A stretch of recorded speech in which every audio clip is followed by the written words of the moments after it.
देखो पिछले चैप्टर में, मतलब पिछले लेक्चर में, चैप्टर तो नहीं बोलना चाहिए, पिछले लेक्चर में हमने जो है बेसिकली एवरेज स्पीड और एवरेज वेलोसिटी को समझा। उसमें कुछ थोड़ी थोड़ी सी आपकी कंफ्यूजन्स रही, तो मैं एक बार रिकॉल कर देता हूँ उसे। सबसे पहली चीज कि एवरेज वेलोसिटी क्या है।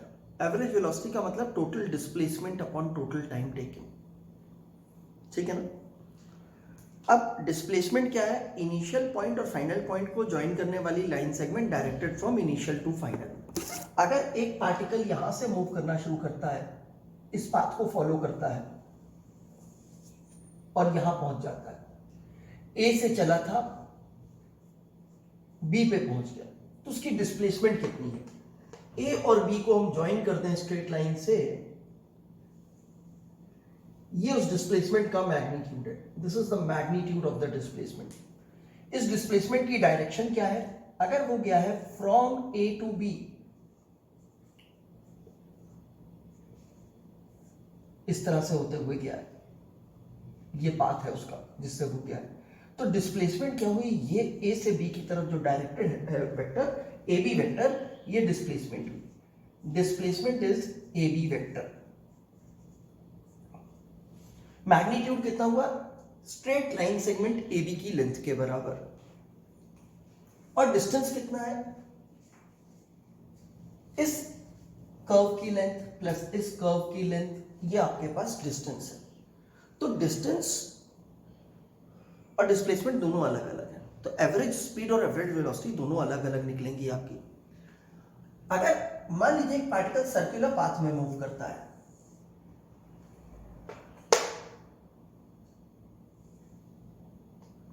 वो पार्टिकल ए से स्टार्ट करता है और बी पे जाता है इस सर्कमफ्रेंस में मूव करते हुए। C is the centre of this circle, R is the radius of this circle. तो उसकी डिस्प्लेसमेंट कितनी है? उसकी डिस्प्लेसमेंट से ए से बी तक का वेक्टर है, डिस्प्लेसमेंट जो है वो ए बी वेक्टर है। इसका मतलब है डिस्प्लेसमेंट का मैग्नीट्यूड कितना है उसका? 2r है।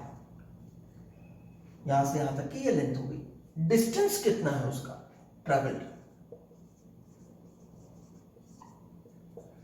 ये पाथ लेंथ चल के गया है, तो डिस्टेंस आधी सर्कमफ्रेंस हो गई, यानी कि डिस्टेंस पाई आर है। अब मान लो हम कहते हैं वो कांस्टेंट स्पीड से मूव कर रहा था, तो बताओ उसकी एवरेज स्पीड कितनी है?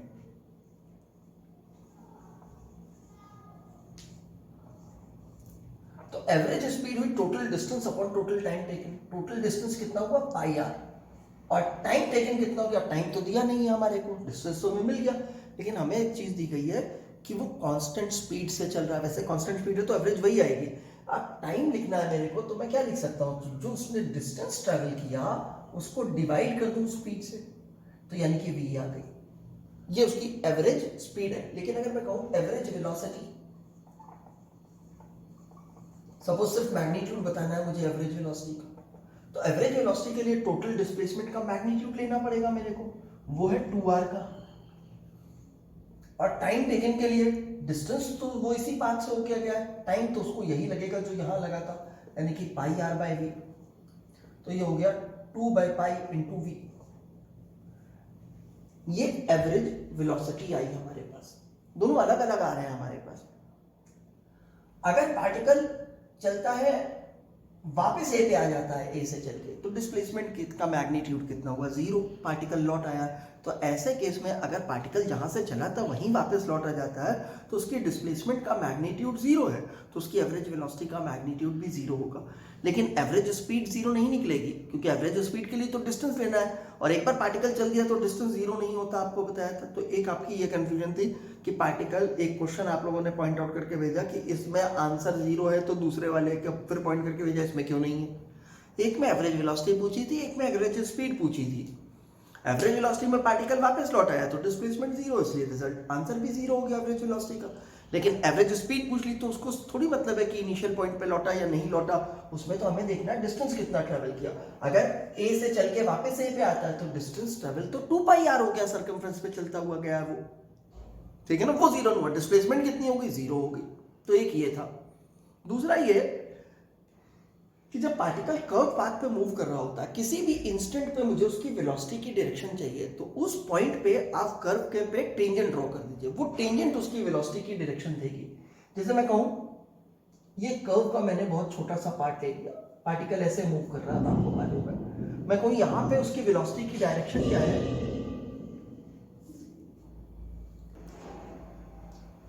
तो इस छोटे से पार्ट पे टेंजेंट ड्रॉ कर दो कर्व के लिए।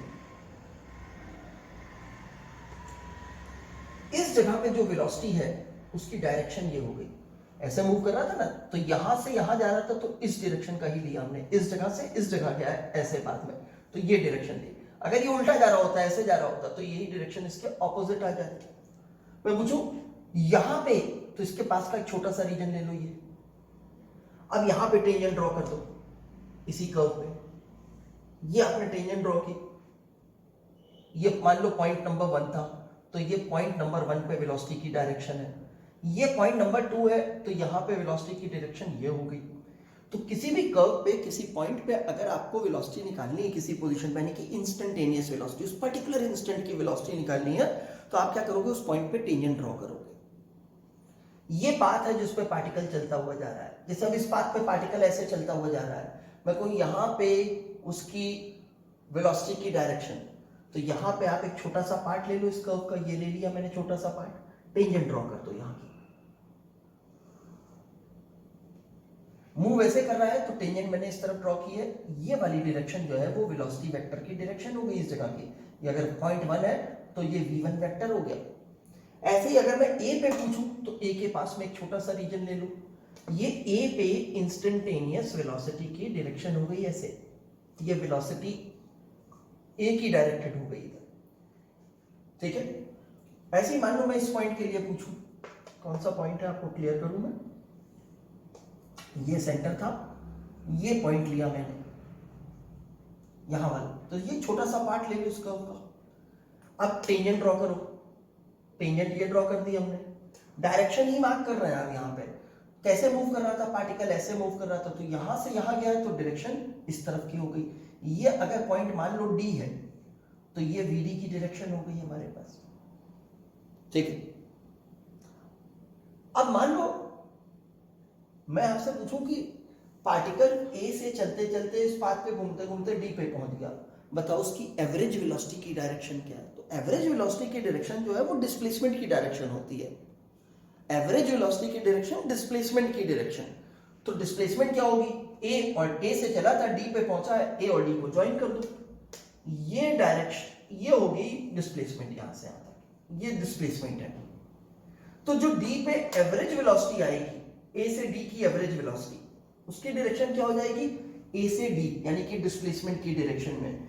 ये है हमारे पास एवरेज वेलोसिटी, कहां से कहां तक के लिए, फ्रॉम, ऐसे कर देता हूं, ए से डी के लिए, ये एवरेज वेलोसिटी की डायरेक्शन, ठीक है। अगर मैं कहता हूं कोई पार्टिकल किसी कर्व पे मूव कर रहा है, ये लीजिए कर्व बना देते हैं, ऐसे मूव कर रहा है, ए से स्टार्ट हुआ था, मैं कहूं इस कर्व पे वो कौन सा पॉइंट है जहां पे उसकी एवरेज वेलोसिटी और इंस्टेंटेनियस वेलोसिटी की डायरेक्शन सेम होगी। किस किस चीज की डायरेक्शन सेम होगी, एवरेज वेलोसिटी और इंस्टेंटेनियस वेलोसिटी। चलो मैं कुछ पॉइंट्स लेके देखता हूं। मैंने कहा देखो पॉइंट नंबर 1 पे क्या ऐसा है, तो पॉइंट नंबर 1 के लिए मैंने पार्टिकल मूव कैसे कर रहा है, ए से बी किया, दिस इज द मोशन, जिस डायरेक्शन में मूव कर रहा है वो ऐसे मूव करके गया है, ए से बी। तो कहा 1 पॉइंट में क्या ऐसा होता है, तो चेक किया मैंने, अब मैंने 1 पॉइंट पे ड्रॉ किया, तो ये एवरेज वेलोसिटी की डायरेक्शन आई, ये एवरेज आया, कहां से चलिए ए से पॉइंट नंबर 1 तक के लिए एवरेज वेलोसिटी की डायरेक्शन आई। और 1 पे इंस्टेंटेनियस वेलोसिटी की डायरेक्शन क्या हो गई, ये 1 की इंस्टेंटेनियस वेलोसिटी। क्या ये दोनों डायरेक्शन सेम है, नो, ये कोई और डायरेक्शन है, ये कोई और डायरेक्शन है, तो ये नहीं हो सकता। इसका मतलब है आप कौन सा पॉइंट होना चाहिए, कर्व पे कोई ऐसा पॉइंट होना चाहिए जिसे आप ए से जब ज्वाइन करोगे, ए से लाइन पास करेगी, उस पॉइंट से भी पास करेगी, जिस पॉइंट को आप कर्व के ऊपर कंसीडर करो, तो उस पॉइंट पे वो टेंजेंट होनी चाहिए। तो मैं ढूंढूं क्या कोई ऐसा पॉइंट है, ये नहीं है, ये नहीं है, मैं घुमाता गया ए से पास, मुझे यहां पे दिख रहा है कि इस पॉइंट को अगर मैं ए से ज्वाइन करूं तो ये क्या है, टेंजेंट बन जा रही है, ये वाला पॉइंट, ठीक है ना, ए से बी गया है पार्टिकल आपका, ये वाला पॉइंट। इस पॉइंट को मान लो, इस पॉइंट का नाम सपोज पी है, तो पी वो पॉइंट है जहां पे एवरेज वेलोसिटी की डायरेक्शन क्या हो गई, ये, और अगर आप टेंजेंट ड्रॉ करोगे तो उस टेंजेंट की डायरेक्शन भी यही हो गई, यानी कि वी एवरेज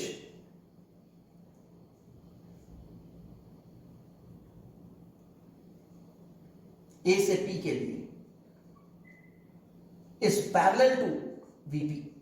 जहां पे ये कंडीशन फुलफिल हो जाएगी वहां पे दोनों सेम डायरेक्शन की हो गई, ये इंस्टेंटेनियस वेलोसिटी एट पी है और ये average velocity from A to P है। तो पी वो पॉइंट हो गया जहां पे एवरेज वेलोसिटी और इंस्टेंटेनियस वेलोसिटी सेम डायरेक्शन में डायरेक्टेड है, ठीक है। अब हम आज अपना लेक्चर आगे बढ़ाते हैं, पिछले टॉपिक से आगे चलते हैं। आज हम बात करते हैं सबसे पहले एक्सेलरेशन की।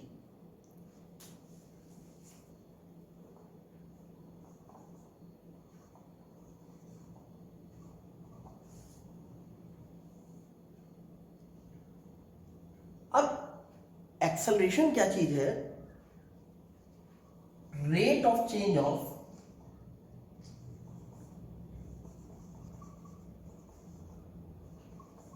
velocity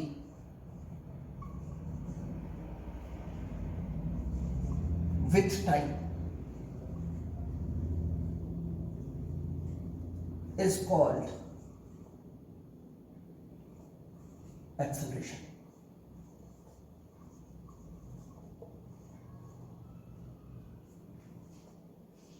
जनरली इसे हम लेटर ए से डिनोट करते हैं, वेक्टर है तो उसके ऊपर वेक्टर लगा दिया, acceleration is a vector quantity.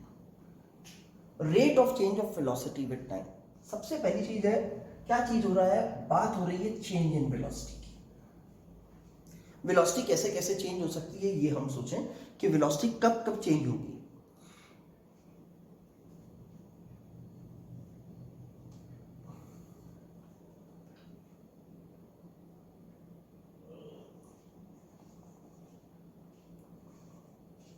When magnitude changes, magnitude of velocity changes,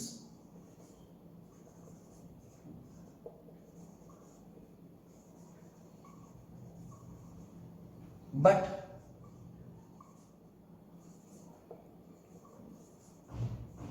direction remains unchanged.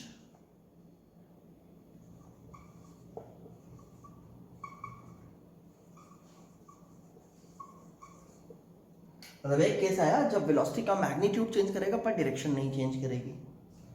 जैसे मान लीजिए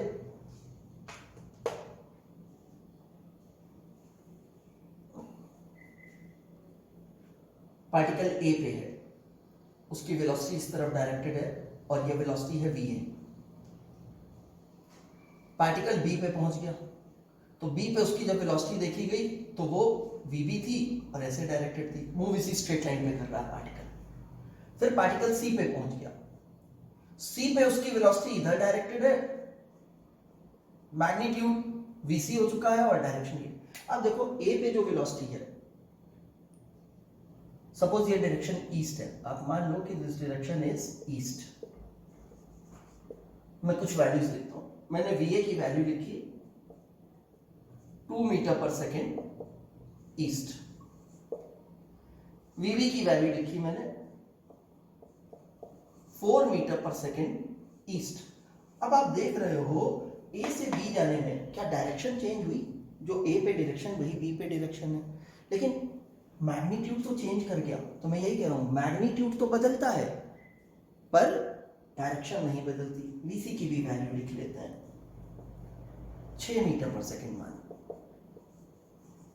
ये भी east.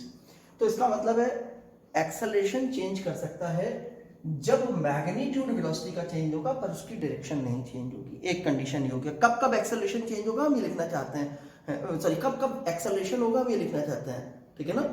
non-zero acceleration exists when, point number 1, the magnitude of the velocity changes but the direction of the velocity remains unchanged. वो आप ये case देख रहे हैं, ठीक है ना।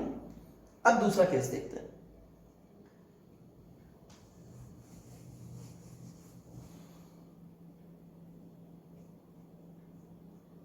When magnitude of velocity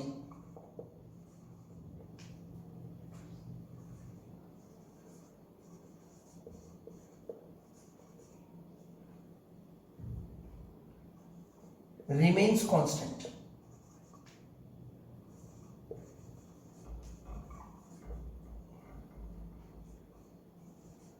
but its direction changes.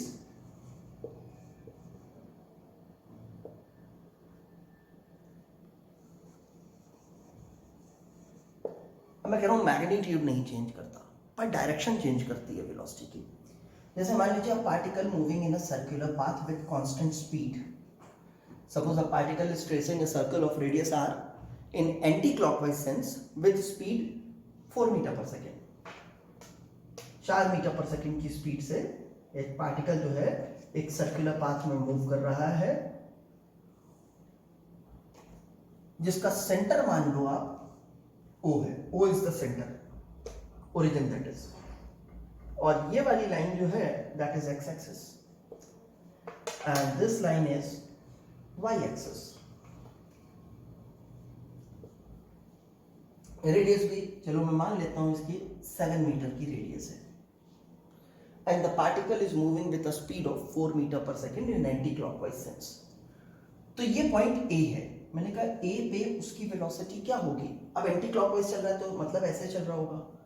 तो ए के पास में छोटा सा रीजन ले लिया मैंने, ये यहां पे मैंने ये मार्क किया, तो ए की वेलोसिटी इस तरफ डायरेक्टेड होगी। मैंने वी ए वेक्टर को नोट किया। वेलोसिटी हम मान के चल रहे हैं स्पीड उसकी कांस्टेंट है और वो स्पीड कितनी है, वो स्पीड है उसकी 4 मीटर पर सेकेंड की, ठीक है ना, ऐसा मान के चल रहे हैं। अब देखो सबसे पहले तो ये डायरेक्शन क्या होगी, पॉजिटिव वाई की डायरेक्शन होगी और मैग्नीट्यूड इतना स्पीड तो बदल नहीं रही है, तो ये हो गया 4 मीटर पर सेकेंड और ये वाली डायरेक्शन हम देते थे जे कैप से। तो ए पे वेलोसिटी हो गई 4 मीटर पर सेकेंड जे कैप का। अच्छा बी पे वेलोसिटी कितनी होगी, ये पॉइंट मान लो बी है, तो बी के पास में एक छोटा सा रीजन लिया, टेंजेंट ड्रॉ किया,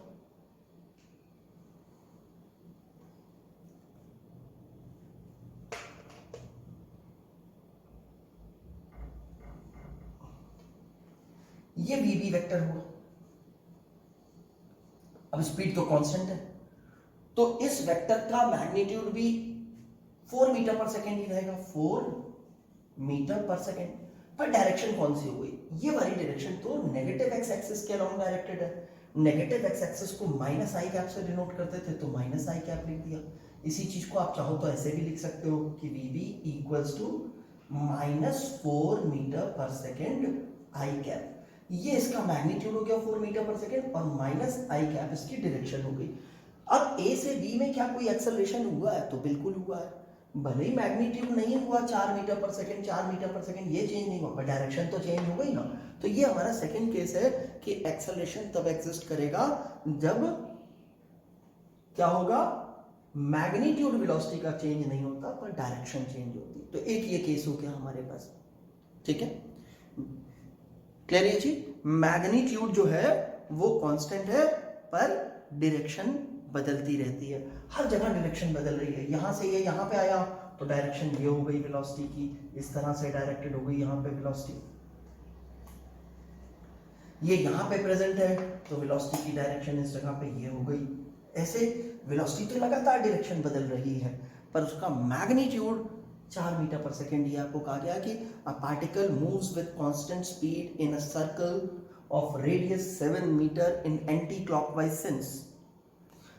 When it is at A, its velocity is va equals to magnitude 4 meter per second, direction j cap.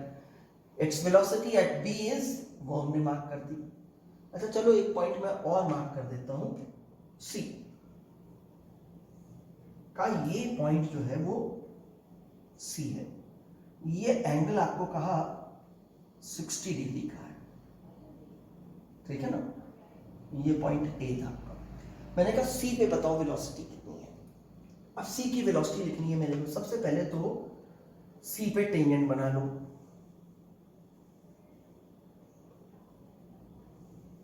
मैं बड़ी बना दे रहा हूं ताकि मेरे को लिखना आसान हो जाए। ये मैंने सी पे टेंजेंट बना दी। ये वेलोसिटी की डायरेक्शन हो गई, this is VC vector, this is VC vector. इस वेलोसिटी के लिए अब इस डायरेक्शन को क्या कहते हैं मैं नहीं जानता। तो ये वाली डायरेक्शन तो पता थी कि इसे जे कैप कहते हैं, ये वाली डायरेक्शन पता थी माइनस आई कैप कहते हैं। यहाँ पे होता तो वेलोसिटी इधर डायरेक्टेड होती, एक्स पॉजिटिव एक्स की तरफ कहते थे, आई कैप कहते हैं, लेकिन इस डायरेक्शन को क्या कहते हैं नहीं पता है। तो ऐसे केस में क्या करेंगे, हम इसे दो वेक्टर में ब्रेक करके लिख देंगे, रिजॉल्व कर देंगे इसे। हमें आई कैप जे कैप माइनस आई कैप माइनस जे कैप यही डायरेक्शंस पता है, तो हम क्या करेंगे इनको इन्हीं डायरेक्शन में रिजॉल्व करके लिखने की कोशिश करेंगे। तो एक्स के पैरेलल मैंने एक लाइन ड्रॉ कर दी इसमें,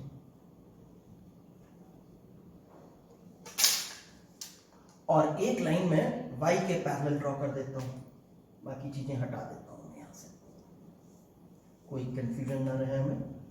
ये मैंने एक लाइन ड्रॉ कर दी y एक्सिस के पैरेलल।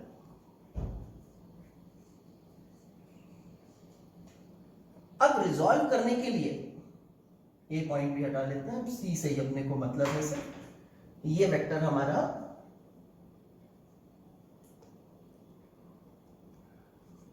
VC वेक्टर है। हमें मालूम है रिजॉल्व करने के लिए हमें क्या करना होता है, जिस डायरेक्शन में कंपोनेंट चाहिए होता है वेक्टर के एरो हेड से उस डायरेक्शन के ऊपर हम परपेंडिकुलर ड्रॉ करते थे। तो हमें x में चाहिए तो x के पैरेलल वाली लाइन के ऊपर हमने कंपोनेंट ड्रॉ कर दिया। ये वेक्टर की टेल से लेकर के इस पॉइंट से m तक उसका एक कंपोनेंट मिल गया हमारे को ये, और ऐसे ही हमने इसके एरो हेड से y के पैरेलल वाली लाइन पे परपेंडिकुलर ड्रॉप कर दिया। Suppose this point is n, तो वेक्टर की टेल से यानी कि इस VC वेक्टर की टेल ये यहां से लेकर के यहां तक का ये वेक्टर इसका दूसरा वेक्टर कंपोनेंट हो गया। अब हम VC वेक्टर को क्या लिख सकते हैं, हम VC वेक्टर को पैरेललोग्राम लॉ के अकॉर्डिंगली लिख सकते हैं CM वेक्टर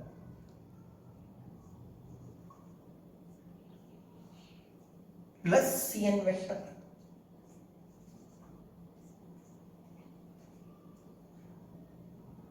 एक चीज ध्यान रखिए, दो लाइंस उनके बीच में कोई एंगल है, ठीक है ना, दो लाइंस है मेरे पास, उनके बीच में कोई एंगल है। ऊपर के पॉइंट्स में रब कर देता हूं।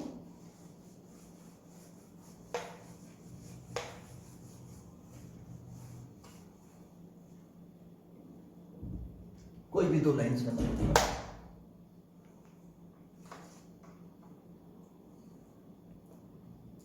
ये मैंने दो लाइंस बना दी का इनके बीच का एंगल।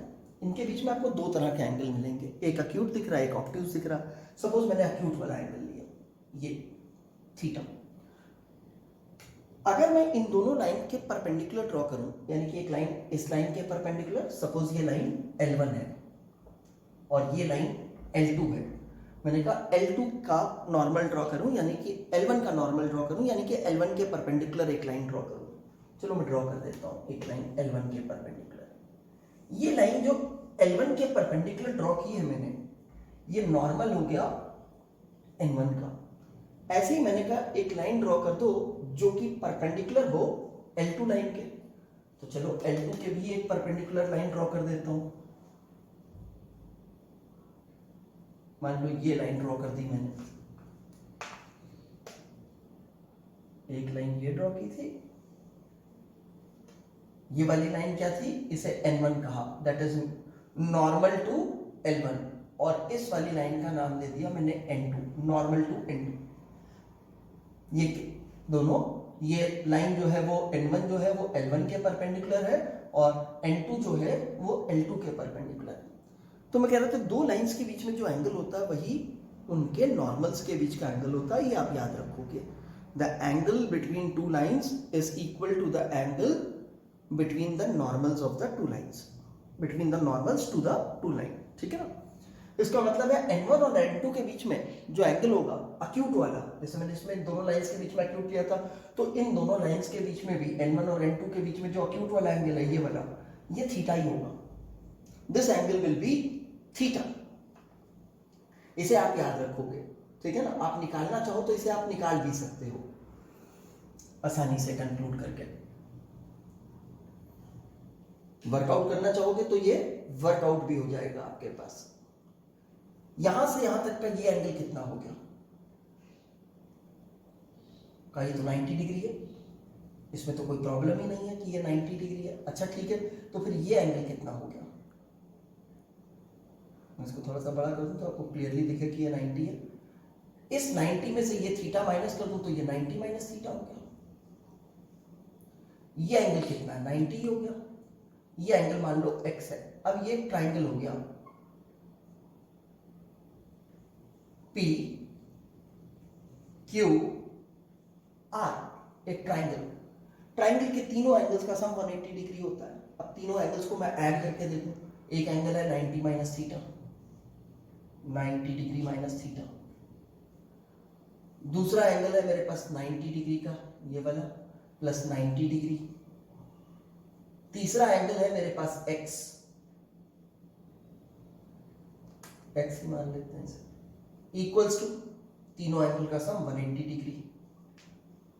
इससे x निकालने की कोशिश करते हैं। 90 प्लस 90 180 डिग्री हो गया। 180 degree minus theta plus x equals to 180 degree. x equals to 180 degree, ये वाला, इस 180 डिग्री को उधर लेके गया, माइनस 180 डिग्री इस थीटा को उधर लेके गया, प्लस थीटा, दिखा आपको, x इक्वल्स टू थीटा होगा। तो याद ध्यान रखेंगे जो दो लाइंस के बीच का एंगल वही उसके नॉर्मल्स के बीच का एंगल। अब देखो एक लाइन ये है और एक लाइन ये है, इन दोनों के बीच में ये एंगल 60 डिग्री है। इस लाइन OC के लिए ये लाइन परपेंडिकुलर है, VC वाली लाइन जो है परपेंडिकुलर है, ये रेडियस, ये टेंजेंट, तो ये एंगल 90 डिग्री हो गया। मार्क नहीं कर रहा हूं, याद रखिएगा, ये एंगल 90 डिग्री, या पीछे की तरफ मार्क कर देता हूं इसे ऐसे प्रोड्यूस करके कि ये एंगल 90 डिग्री हो गया।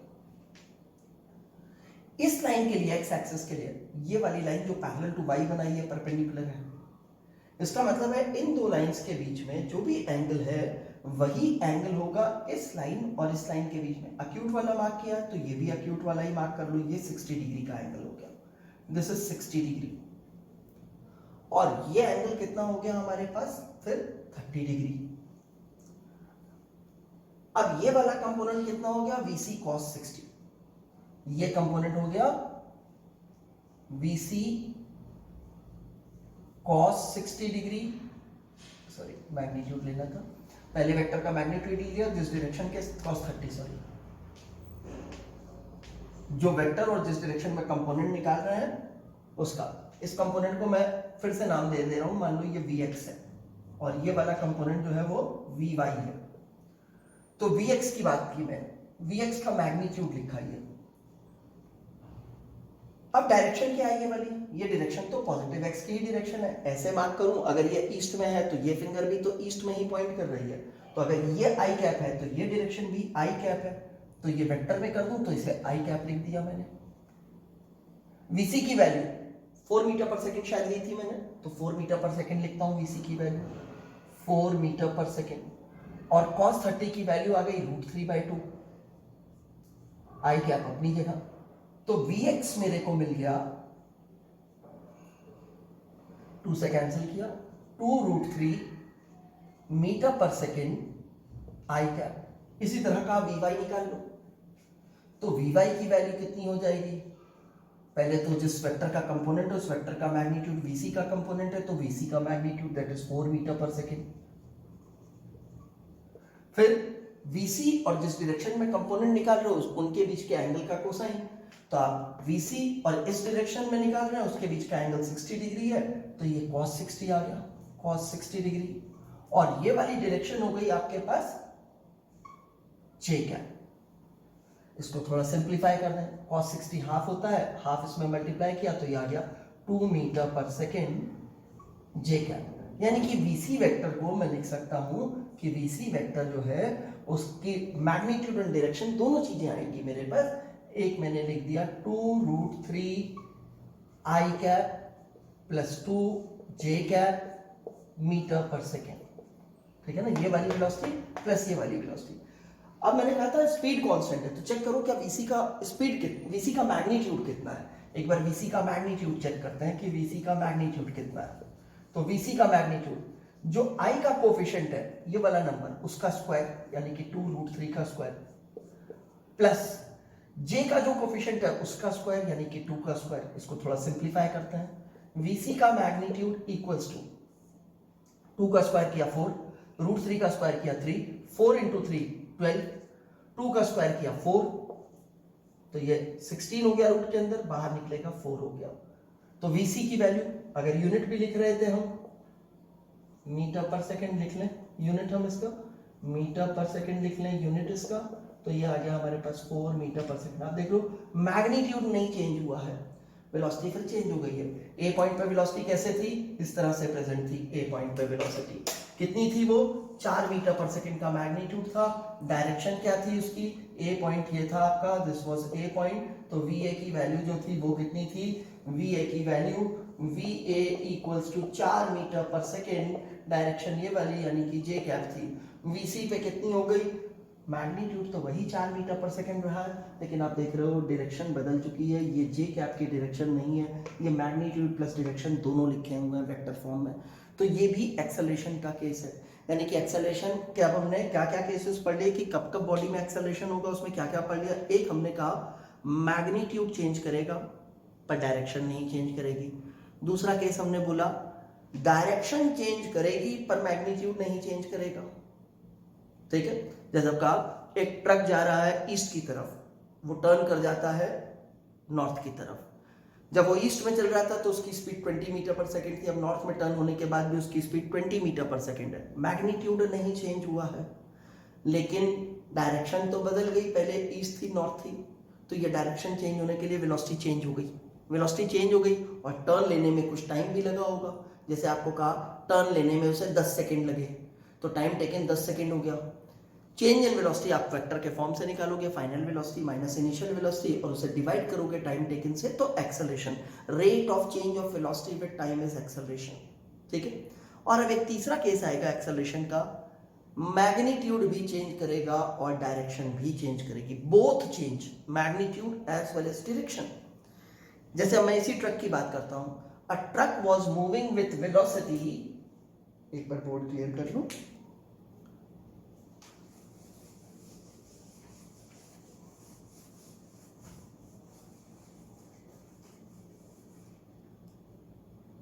मैंने कहा a truck moving with velocity v1 vector equals to 10 metre per second north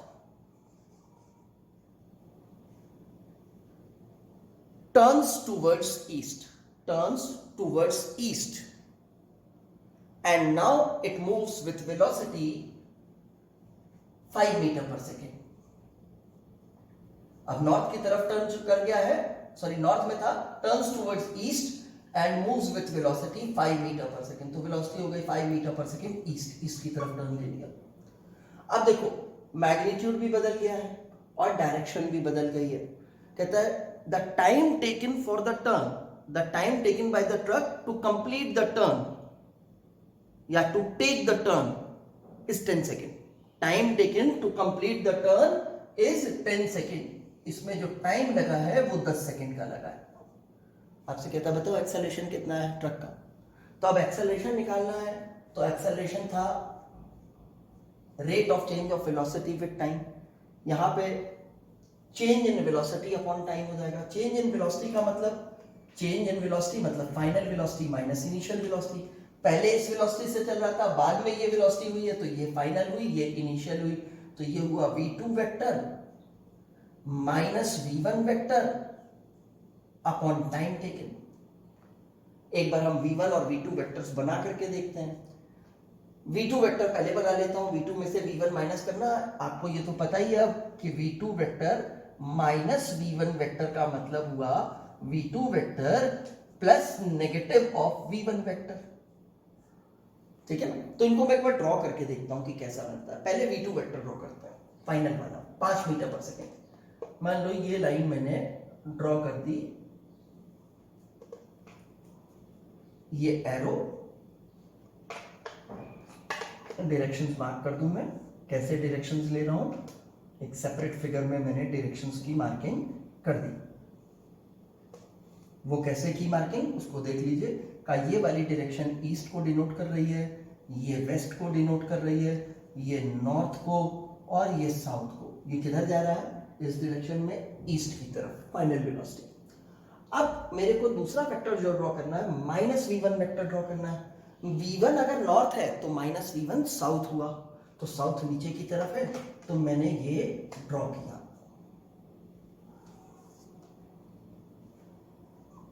ये कौन सा वेक्टर था मेरा, v1 वेक्टर।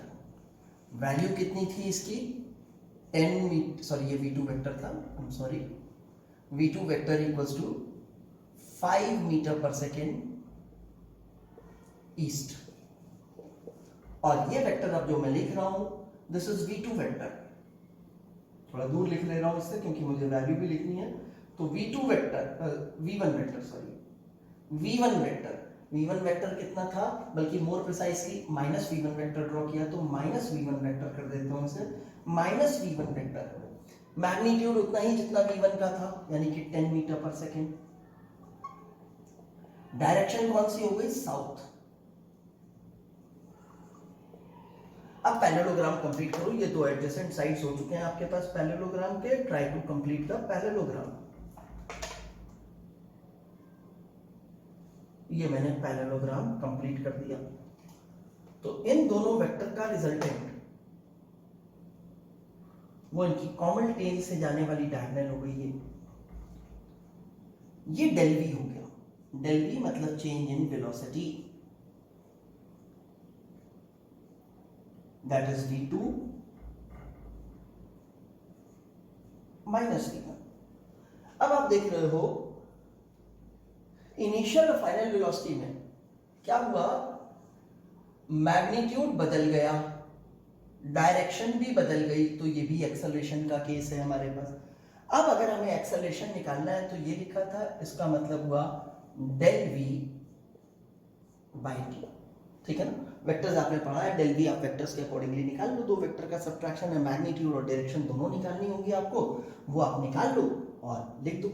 आप कंपोनेंट्स के फॉर्म में भी लिख सकते हो। पहले इस चीज का मैग्नीट्यूड निकाल लो, ये 5 यूनिट का है, ये 10 यूनिट का है, ये हाइपोटेन्यूज हो गई ट्राइंगल की, तो ये हो गया 5 का स्क्वायर प्लस 10 का स्क्वायर का होल रूट, तो 5 का स्क्वायर प्लस 10 का स्क्वायर का होल रूट। अगर मैं डेल वी के मैग्नीट्यूड की बात करूं तो ये क्या है मेरे पास, 5 का स्क्वायर प्लस 10 का स्क्वायर का whole root in metre per second.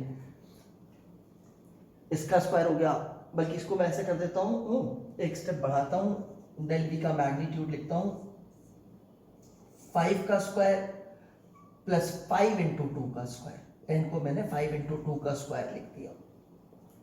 तो डेल वी इक्वल्स टू, इसे लिख सकता हूं अब मैं 5 का स्क्वायर प्लस 5 का स्क्वायर इंटू 2 का स्क्वायर। इस टर्म और इस टर्म में I can take 5 square common.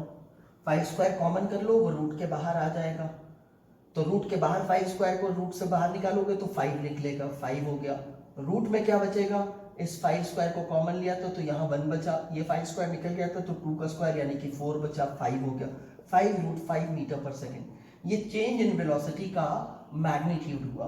This is magnitude. और डायरेक्शन बतानी है तो आप दो कंपोनेंट्स में लिख सकते हो। मान लो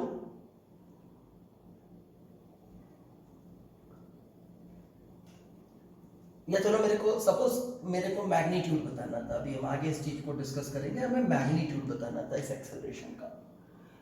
तो अब ये मैग्नीट्यूड कितना हो गया, 5 root 5 metre per second divided by 10 second, divided by 10 second. 5 से 10 को कैंसिल किया मैंने, 2 आ गया। ये सेकेंड जो है ये भी पर सेकेंड था, नीचे था, तो पर सेकेंड स्क्वायर हो गया, यानी कि एक्सेलरेशन का मैग्नीट्यूड आ गया आपकी से मेरे पास, ऊपर बचा रूट 5, नीचे बचा 2 मीटर पर सेकेंड स्क्वायर। तो अब अभी अभी हमारे को ये नहीं समझना है कि अलग अलग डायरेक्शन की बात नहीं कर रहे हैं अभी हम ये समझ रहे थे कि एक्सेलरेशन क्या होता है। तो एक्सेलरेशन को हमने डिफाइन किया कि it is rate of change of velocity with time, ठीक है ना। ये एक्सेलरेशन को हमने डिफाइन किया। फिर हमने समझा एक्सेलरेशन कब कब होगा। तीन केसेस हमें समझ में आए कि एक्सेलरेशन एग्जिस्ट करने के तीन केसेस हो सकते हैं। एक केस क्या हो सकता है, जब मैग्नीट्यूड कांस्टेंट रहेगा वेलोसिटी का पर डायरेक्शन बदलेगी। या आप जस्ट पहले वाला केस सीक्वेंस में बोल देता हूं जैसे लिखा था वैसे। पहला केस था मैग्नीट्यूड कांस्टेंट रहेगा, डायरेक्शन कांस्टेंट रहेगी, मैग्नीट्यूड बदलेगा। डायरेक्शन कांस्टेंट रहेगी, मैग्नीट्यूड बदलेगा। ईस्ट में ही चल रहा था, ईस्ट में ही चलता रहता है, पर उसकी ईस्ट में जो वेलोसिटी का मैग्नीट्यूड है वो चेंज करता रहता है। एक केस ये हो गया। तो ऐसे केस में एक्सेलरेशन एग्जिस्ट करेगा। दूसरा केस क्या था, मैग्नीट्यूड तो कांस्टेंट रहेगा पर डायरेक्शन बदलेगी। आपको एग्जांपल में सर्कुलर मोशन दिखाया, किसी भी कर्व पाथ पे अगर पार्टिकल कांस्टेंट स्पीड से मूव करेगा तो उसकी स्पीड कांस्टेंट यानी कि वेलोसिटी का मैग्नीट्यूड कांस्टेंट। लेकिन कर्व पे मूव कर रहा है तो कर्व पे अलग अलग पोजीशंस पे अलग अलग पॉइंट्स पे जब आपको वेलोसिटी निकालनी होगी तो उन पॉइंट्स पे आपको टेंजेंट ड्रॉ करनी होगी। वो टेंजेंट की डायरेक्शन होती है इंस्टेंटेनियस वेलोसिटी की। तो हर इंस्टेंट पे वेलोसिटी अलग डायरेक्शन में मिलेगी। इसका मतलब वेलोसिटी की डायरेक्शन बदल रही है पर मैग्नीट्यूड कांस्टेंट है क्योंकि कांस्टेंट स्पीड दी थी आपको। और दूसरा केस क्या हो गया, दोनों चीजें ही बदले, मैग्नीट्यूड भी बदले और डायरेक्शन भी बदले। तो ये एक्सेलरेशन का केस हो गया हमारे पास, ठीक है। तो अब हमें ये समझ में आ गया कि एक्सेलरेशन होता क्या है। अब हम बात करते हैं constant acceleration.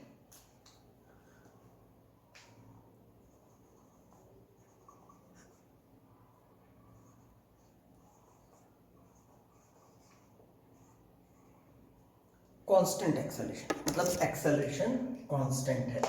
Acceleration is a vector, मतलब वेक्टर कांस्टेंट है। अगर एक्सेलरेशन को मैं ए वेक्टर से डिनोट कर रहा हूं तो I am saying A vector is constant. अब कोई वेक्टर कांस्टेंट कब होगा, जब उसका मैग्नीट्यूड भी कांस्टेंट होगा और उसकी डायरेक्शन भी चेंज नहीं करेगी। दोनों चीजें कांस्टेंट रहेंगी, मैग्नीट्यूड और डायरेक्शन अनचेंज रहेंगी, तो ऐसे केस में वेक्टर कांस्टेंट कहलाएगा। तो इसका मतलब अगर ए वेक्टर कांस्टेंट है,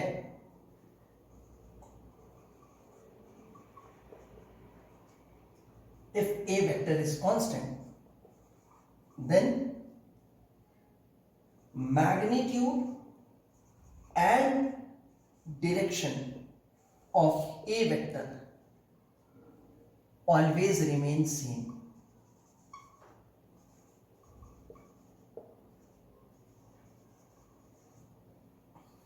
मैग्नीट्यूड और डायरेक्शन दोनों सेम रहेंगे हमारे पास। जैसे acceleration due to gravity small g, ये कांस्टेंट वेक्टर है। अगर हम अर्थ के पास में हैं तो हम इस जी वेक्टर को कांस्टेंट वेक्टर लेके चलते हैं। इसका मैग्नीट्यूड या तो हम 9.8 मीटर पर सेकंड स्क्वायर या फिर 10 metre per second square convenience के लिए यूज करते हैं। तो जो भी हमने दोनों में से मैग्नीट्यूड पकड़ लिया, इसका से 10 मीटर पर सेकंड स्क्वायर ले लिया तो मैग्नीट्यूड कांस्टेंट हो गया। इस मार्कर को मैंने छोड़ दिया तो ये मूव करने लगा नीचे की तरफ, छोड़ दिया, आप मान लो मैं ड्रॉप नहीं कर रहा हूँ, मान लो मूव कर रहा है। जब ये यहाँ पे पहुंचा हमने पॉज कर दिया अभी, तो इस पोजीशन पे इसका एक्सेलरेशन कितना है 10 मीटर पर सेकंड स्क्वायर। थोड़ा और नीचे चला गया, कितना अब acceleration 10 metre per second square. थोड़ा और नीचे चला गया, कितना है 10 मीटर पर सेकंड स्क्वायर। मतलब हर पोजीशन पे मैग्नीट्यूड सेम है और डायरेक्शन क्या है, वर्टिकली डाउनवर्ड ऑलवेज। तो मैग्नीट्यूड भी नहीं बदल रहा, डायरेक्शन भी नहीं बदल रही, तो ये एक्सेलरेशन है। अब एक मीनिंग समझो कि अगर मैं किसी एक्सेलरेशन को लिख रहा हूं, suppose I am writing an acceleration 2 metre per second square, 2 metre per second square. तो इसका मतलब क्या है, मैं कहना चाहता हूं कि हर एक सेकंड में velocity 2 metre per second change करेगी। For every 1 second there will be a change of 2 metre per second in the velocity t v. T की वैल्यू 0 थी, v की वैल्यू भी 0 थी, इनिशियली वेलोसिटी भी 0 और t भी 0 का t 1 सेकेंड हो गया। एक्सेलरेशन इतना है, इसके लिए बात कर रहे हैं। तो यहां से आने में 1 सेकेंड हुआ, वेलोसिटी कितनी चेंज हो जाएगी 2 मीटर पर सेकेंड। 0 था तो इससे चेंज हुआ 2 मीटर पर सेकेंड का, कि वेलोसिटी हो गई 2 मीटर पर सेकेंड। इसमें से इसको माइनस करोगे तो ये 1 सेकेंड में वेलोसिटी का चेंज ही हुआ, का टाइम हो गया 2 सेकेंड। यहां से चेक किया कितना टाइम लगा यहाँ से आने में, 1 सेकंड से 2 सेकंड जाना 1 ही सेकंड है, टाइम इंटरवल यहाँ से यहाँ पास करने में 1 सेकंड का है, तो यहाँ से यहाँ वेलोसिटी कितनी चेंज होगी, 2 metre per second, 2 metre per second square का एक्सेलरेशन है, तो हर 1 सेकंड में 2 मीटर पर सेकंड चेंज होनी है, तो 2 मीटर पर सेकंड चेंज हुई तो 2 से हो गई 4 मीटर पर सेकंड। मैं यहाँ से देखता तो टाइम कितना लग गया होता, 2 सेकंड। अगर टाइम 2 सेकंड लग गया, 1 सेकंड में 2 मीटर पर सेकंड चेंज होती थी, तो 2 सेकंड में कितनी होगी, 4 मीटर पर सेकंड, तो यहाँ से देखोगे तो 4 मीटर पर सेकंड का चेंज आ गया। टाइम हो गया 3 सेकंड, यहां से यहां कितना टाइम पास हुआ, 1 सेकंड, तो वेलोसिटी इस 1 सेकंड में, ये तीसरा सेकंड है, 2 सेकंड से लेके 3 सेकंड, तीसरा सेकंड, तीसरे सेकंड में वेलोसिटी कितनी चेंज होगी, तीसरा सेकंड भी तो 1 ही सेकंड है, हर 1 सेकंड में 2 मीटर पर सेकंड चेंज होनी है, तो 2 मीटर पर सेकंड चेंज होगी, 2 मीटर पर सेकंड चेंज होगी तो नई वैल्यू कितनी हो जाएगी, पहले 4 थी, 2 मीटर पर सेकंड बढ़ गई तो कितनी हो जाएगी, 6 मीटर पर सेकंड। ठीक है, तो ये बेसिकली एक्सेलरेशन का मीनिंग है कि हम बता रहे होते हैं कि हर 1 सेकंड में कितना एक्सेलरेशन चेंज होता है। अब हम कांस्टेंट एक्सेलरेशन की बात कर रहे थे कि एक्सेलरेशन कांस्टेंट है हमारे पास, तो अब एक्सेलरेशन कांस्टेंट है और हम डील कर रहे हैं मोशन इन स्ट्रेट लाइन। ठीक है ना, अभी हमारा केस है कि जो एक्सेलरेशन है, जिस लाइन में ऑब्जेक्ट मूव कर रहा है उसी लाइन के अलोंग प्रेजेंट है। अगर ये लाइन ऑफ मोशन है,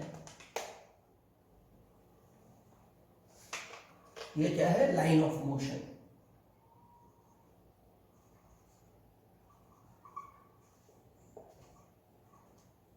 ठीक है, एक्सेलरेशन इसी लाइन के अलोंग है, तो हो सकता है एक्सेलरेशन इस तरफ डायरेक्टेड हो, ऐसे लिख देता हूं, या फिर एक्सेलरेशन इस तरफ डायरेक्टेड हो, मतलब है उसी लाइन के अलोंग जिसमें बॉडी मूव कर रही है। बॉडी ऐसे मूव कर रही है तो हो सकता है एक्सेलरेशन इधर हो सकता है इसके ऑपोजिट हो। तो हम अभी ये केस लेंगे जिसमें एक्सेलरेशन कांस्टेंट है और वो उसी लाइन के अलोंग है जिस लाइन में ऑब्जेक्ट मूव कर रहा है। ठीक है, तो अभी सबसे पहला केस हमारा यही है कि लाइन ऑफ मोशन और एक्सेलरेशन पैरेलल हैं। इसमें 2 केस बनेंगे, एक केस वो होगा जिसमें वेलोसिटी और एक्सेलरेशन दोनों सेम डायरेक्शन के होंगे, और एक केस वो होगा जिसमें वेलोसिटी और एक्सेलरेशन दोनों ऑपोजिट डायरेक्शन के होंगे। तो इसमें हम 2 केसेस के साथ डील करेंगे, V and A in same direction,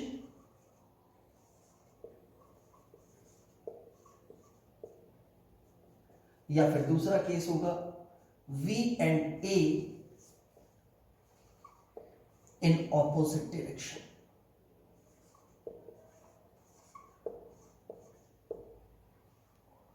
जैसे एक कार है, वो स्ट्रेट लाइन में मूव कर रही है,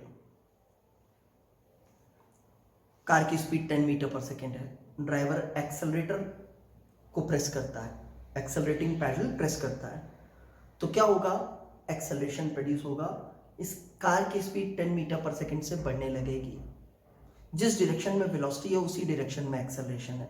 जब एक्सेलरेशन और वेलोसिटी सेम डायरेक्शन के होंगे तो वेलोसिटी धीमे धीमे बढ़ने लगेगी। ठीक है ना, वेलोसिटी का मैग्नीट्यूड इंक्रीज करेगा। लेकिन मान लो यही ड्राइवर, इसकी कार 20 मीटर पर सेकंड की स्पीड से चल रही थी और इसको ब्रेक लगानी पड़ गई, इसने धीमे धीमे ब्रेक लगानी शुरू की, तो अब क्या होगा, कार स्लो डाउन करने लगेगी। अब कार का एक्सेलरेशन जो है वो वेलोसिटी के ऑपोजिट डायरेक्शन में है, वेलोसिटी के ऑपोजिट डायरेक्शन में है। ठीक है, ऐसे केस में जब वेलोसिटी और एक्सेलरेशन ऑपोजिटली डायरेक्टेड होंगे तो वेलोसिटी का मैग्नीट्यूड डिक्रीज करेगा। जब सेम डायरेक्शन में तो वेलोसिटी का मैग्नीट्यूड बढ़ेगा, acceleration velocity in same direction, magnitude of velocity increases, acceleration and velocity in opposite direction, magnitude of velocity decreases. ठीक है, एक्सेलरेशन हमारा कांस्टेंट ही है, जो भी हम ले रहे हैं उसकी जो भी वैल्यू दी जाएगी। तो अब कांस्टेंट एक्सेलरेशन के लिए हमारे पास कुछ इक्वेशंस हैं, इक्वेशंस ऑफ मोशन, ये आपने प्रीवियस क्लासेस में भी पढ़ी होंगी। Equation of motion for constant acceleration,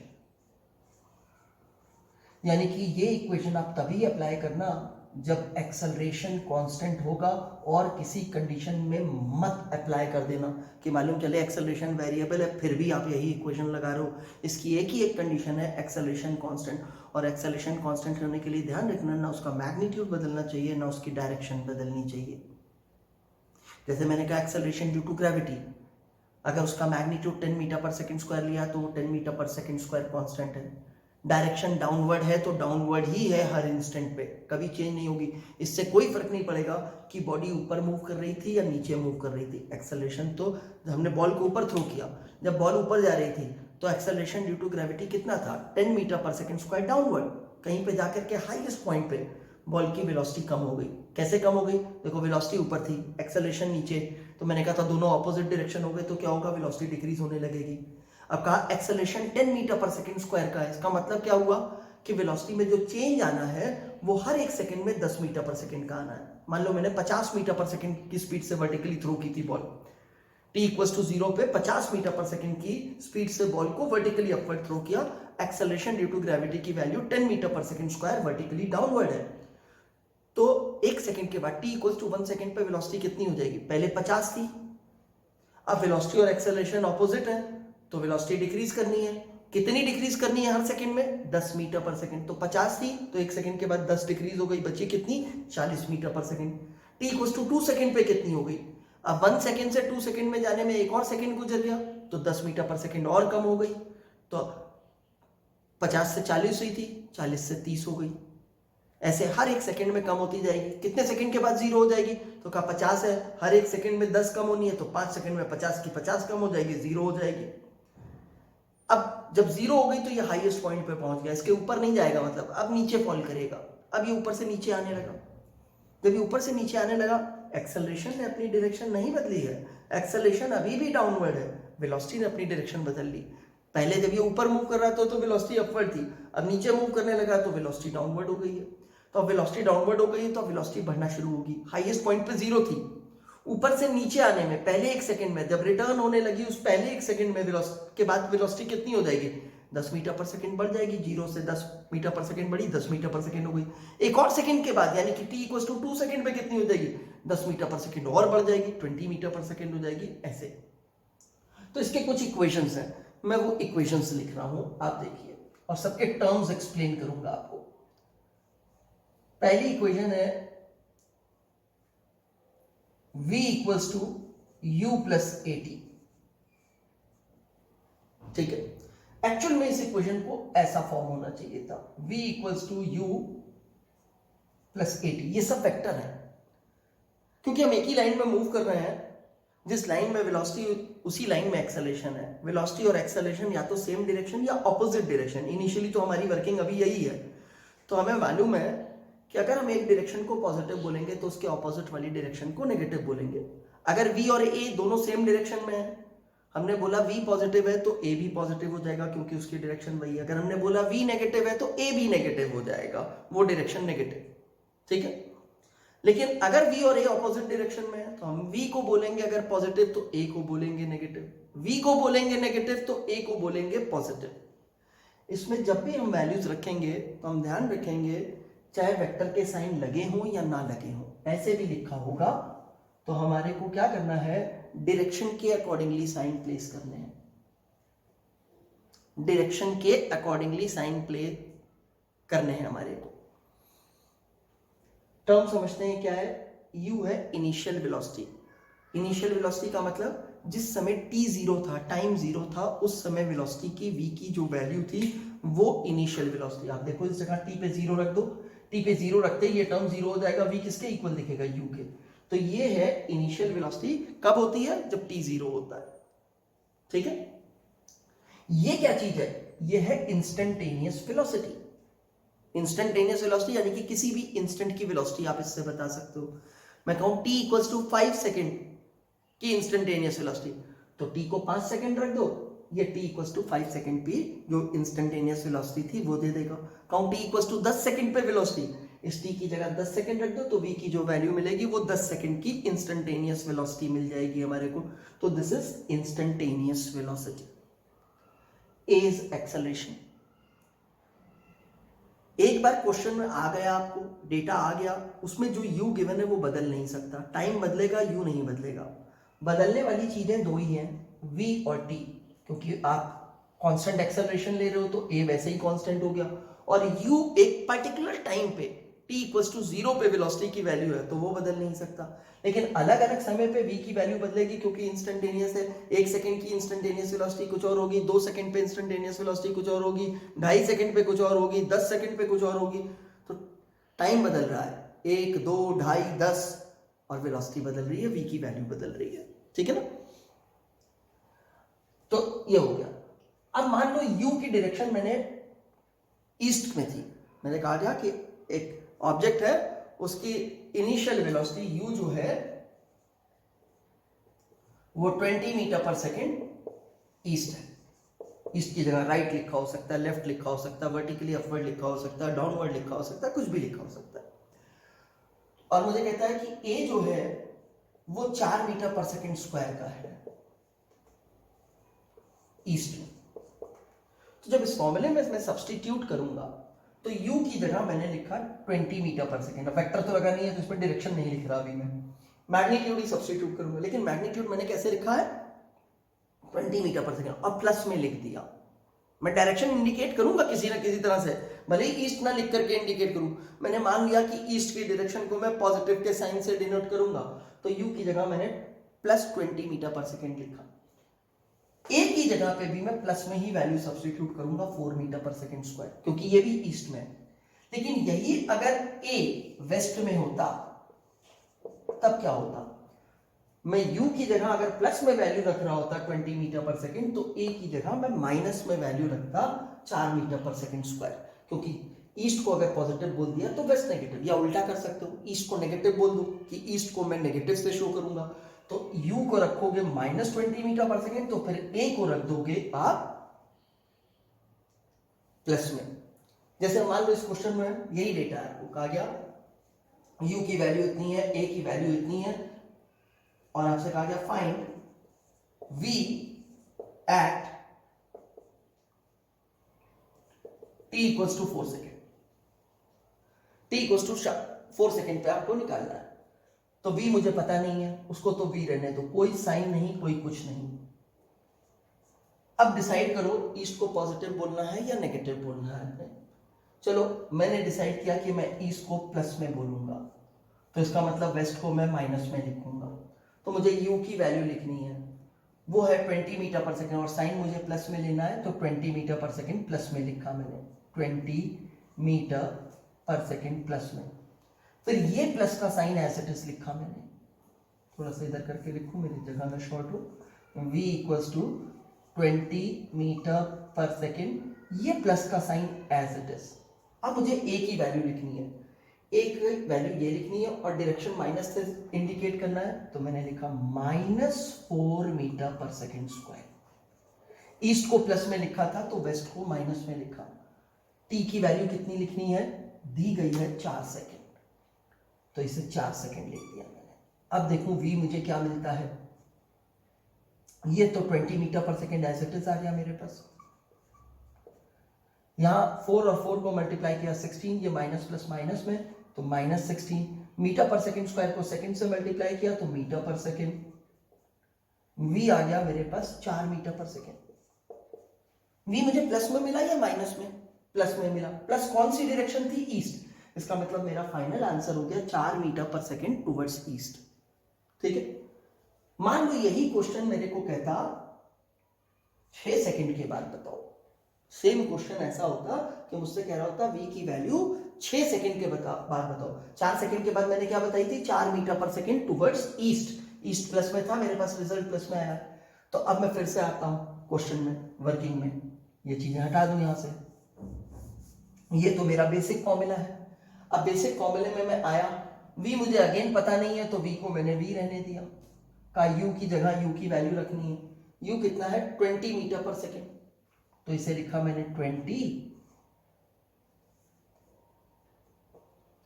20 metre per second. Plus में लिखा क्योंकि ईस्ट को मैंने प्लस माना है।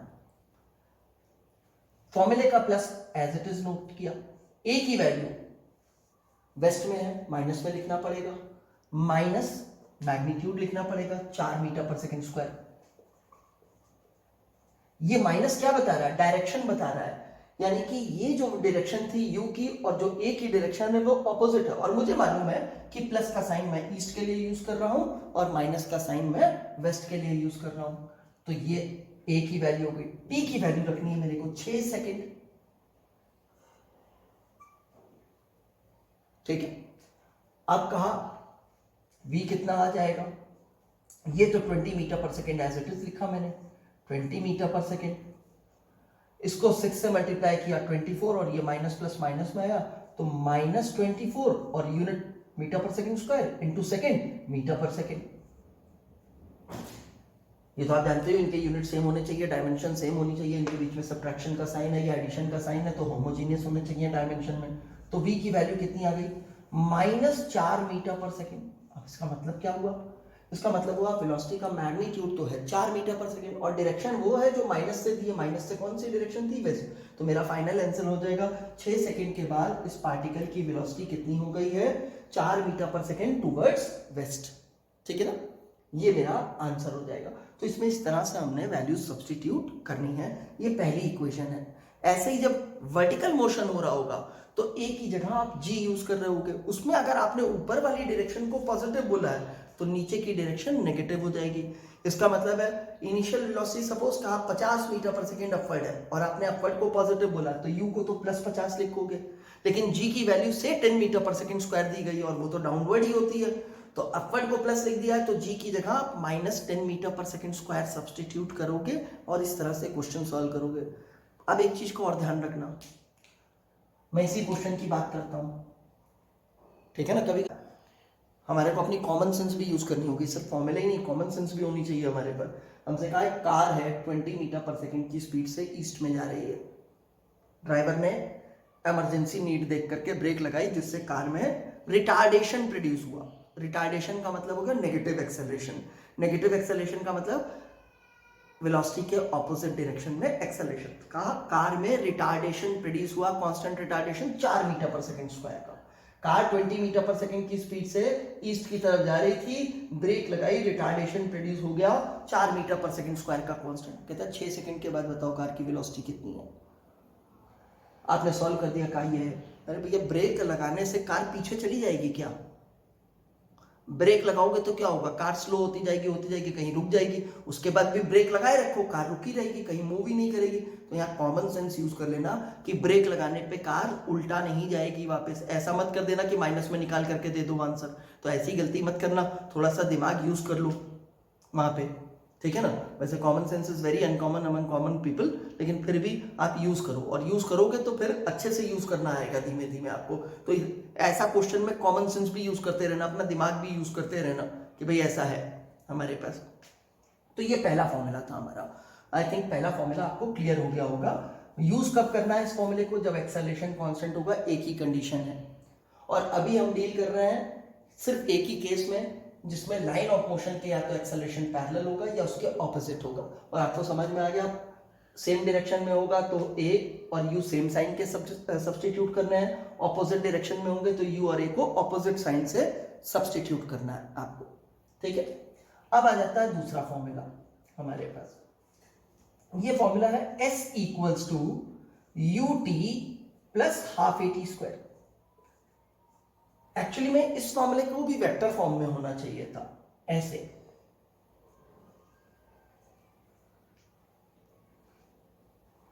ये x डिस्टेंस नहीं है, ये डिस्प्लेसमेंट है। हाँ, अगर आप ऐसे लिखते हो तो ये डिस्प्लेसमेंट का मैग्नीट्यूड है। डिस्प्लेसमेंट का मैग्नीट्यूड है जो डिस्टेंस भी हो सकता है, जरूरी नहीं है कि होगा, हो सकता है, मे बी की पॉसिबिलिटी है। कैसे? मान लीजिए एक पार्टिकल चल रहा है स्ट्रेट लाइन में,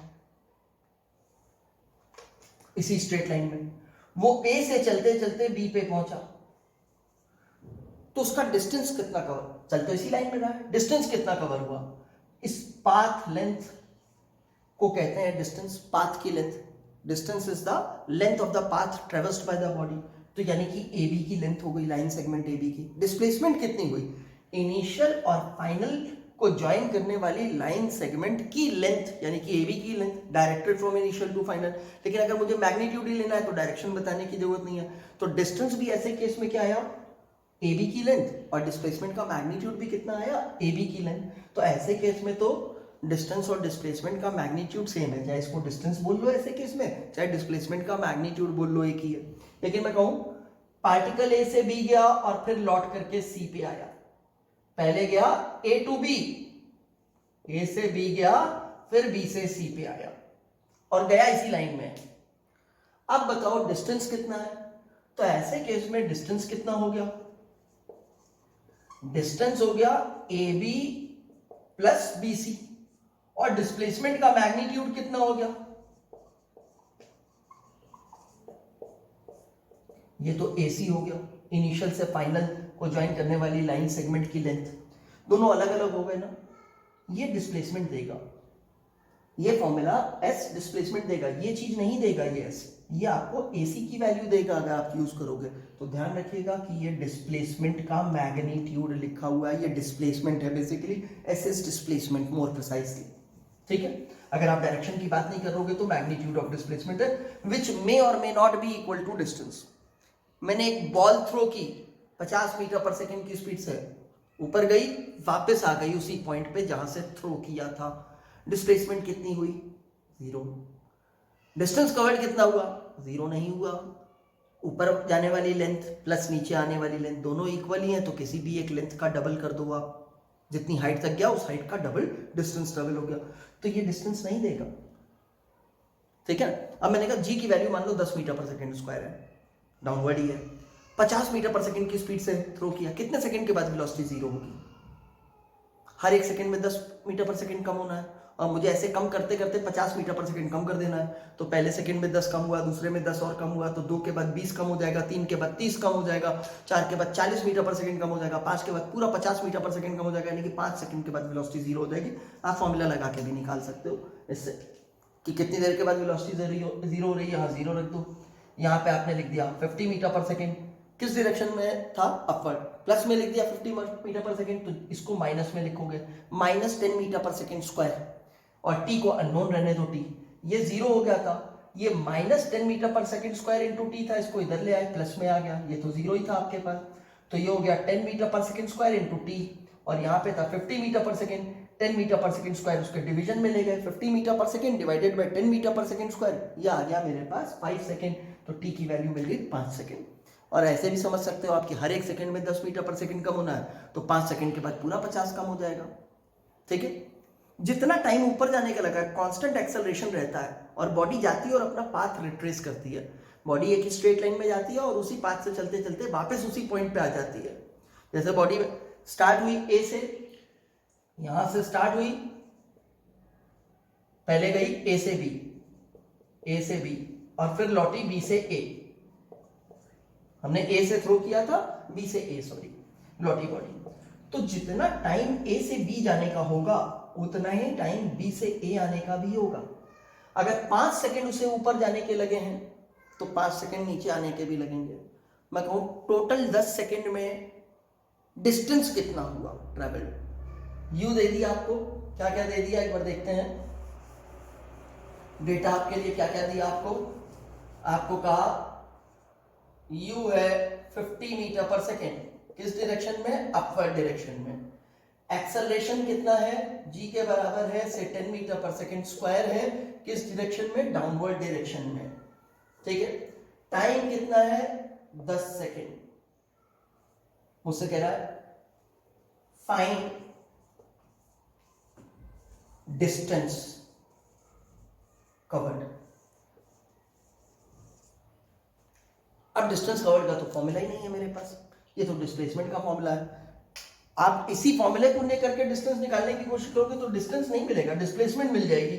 और अब तक आप कंक्लूड कर चुके हैं इस बात को हमारे प्रीवियस डिस्कशन में कि 5 सेकंड ऊपर जाने के, 5 सेकंड नीचे आने के, डिस्प्लेसमेंट तो 0 हो चुकी है। आप रख करके देखो, पहले डिस्टेंस की जगह हम डिस्प्लेसमेंट निकाल करके देखते हैं कितना होता है। ये डिस्प्लेसमेंट है, इसको फाइंड आउट करते हैं। एस को ऐसे रहने दिया, यू की वैल्यू रखनी थी 50 मीटर पर सेकेंड अपवर्ड है। अब डिसाइड करो अपवर्ड को पॉजिटिव रखना है कि नेगेटिव रखना है। अगर अपवर्ड को पॉजिटिव रखा तो डाउनवर्ड नेगेटिव हो जाएगा, ये पॉजिटिव रखा तो ये नेगेटिव हो जाएगा, ये नेगेटिव रखा तो ये पॉजिटिव हो जाएगा। आप कुछ भी कर सकते हो दोनों में से, दोनों से आपका रिजल्ट आपका सेम आएगा। मैं 2 बार सॉल्व करूंगा, एक बार ये वाला केस लेकर के प्लस में रख करके u को और g की वैल्यू को माइनस में रख करके, और एक ये केस जब u को माइनस में और प्लस में। तो 2 बार सॉल्व करता हूं, 1 और 2। पहले फर्स्ट केस में सॉल्व करते हैं। प्लस में लिखना है u को, इस u की जगह 50 लिख दिया। अब यूनिट एक ही बार लिखूंगा, SI में यूनिट सब्स्टिट्यूट कर रहा हूं, SI में यूनिट मिलेंगे मेरे को। t की जगह कितना लिखना है, 10 सेकेंड, इंटू 10 सेकेंड लिख दिया। ठीक है, ये पहला टर्म पूरा हो गया मेरा, फर्स्ट टर्म। इतना टर्म लिख दिया। u मैंने कैसा लिखा है, प्लस, अपर डायरेक्शन प्लस ली है। a की जगह मुझे g यानी कि 10 मीटर पर सेकंड यूज करना है डाउनवर्ड। डाउनवर्ड क्या हो जाएगी, अगर अपवर्ड पॉजिटिव है तो डाउनवर्ड नेगेटिव। तो ये प्लस तो मैंने प्लस लिखा, ये हाफ नंबर ही था, ये एज इट इज लिखा। g की वैल्यू अब कितनी लिखनी है मेरे को, प्लस में माइनस में लिखनी है, तो ये लिखा -10। t की वैल्यू कितनी लिखनी है, वो भी 10 है, 10 लिखा। अब मैं लेंथ निकाल रहा हूं, मैंने सब कुछ SI में रखा है, SI सिस्टम में। तो जो मुझे चीज मिलेगी लेंथ, वो लेंथ मुझे SI यूनिट्स में मिलेगी, यानी कि मीटर में। तो ये मैंने मीटर लिखा। अब देखें इस कितना हो गया मेरे पास, ये मल्टीप्लाई हुआ 500 हो गया। इस 2 से 10 को कैंसिल किया, 5 हो गया, half ut plus half at square. Sorry, equation ही गलत लिखी हुई थी, ये t का स्क्वायर, ठीक है ना। इससे इस 10 को कैंसिल किया, -5 हो गया, -5 इंटू 100 किया, -500 हो गया। कितना आ गया, 0। ये डिस्टेंस थोड़ी है, ये डिस्टेंस थोड़ी है। आपको डिस्टेंस निकालने के लिए कहा था, डिस्प्लेसमेंट निकली ना। तो ध्यान रखना, मैं यहाँ पे बहुत क्लियर कर रहा हूं कि ये डिस्टेंस नहीं है, ये डिस्प्लेसमेंट का मैग्नीट्यूड निकलेगा। यहाँ से डिस्प्लेसमेंट निकलेगी आपके पास, आप डिस्प्लेसमेंट निकालोगे, उसका प्लस माइनस का साइन जो आएगा उसके अकॉर्डिंगली आप जज करोगे कि कौन सी डायरेक्शन आई है। तो नेवर मेक इट डिस्टेंस। हो सकता है अगर बॉडी एक ही स्ट्रेट लाइन में चल रही हो और वापस रिटर्न नहीं करती, रिट्रेस नहीं करती अपनी पाथ को, तो एस आपको डिस्टेंस का मैग्नीट्यूड देगा, ठीक है। पर हमेशा ऐसा होगा ऐसा नहीं है, यही कंडीशन है जिसमें पाथ रिट्रेस नहीं होता, उसी के लिए ये बात वैलिड है। और ये तो सारी कंडीशंस के लिए वैलिड रखना कि एक्सेलरेशन कांस्टेंट रहे। तो अब ऐसे केस में डिस्टेंस कैसे निकालेंगे, क्वेश्चन तो वही का वही है, लेकिन उससे पहले एक बार सेकंड मेथड से भी सॉल्व करके देख लें भाई, कोई रिजल्ट में चेंज आता है क्या। तो चलो एक बार सेकंड मेथड से सॉल्व करके देखते हैं। अब u को किस में लिखना है, माइनस में। तो u की जगह मैंने लिख दिया माइनस कितना था, 50।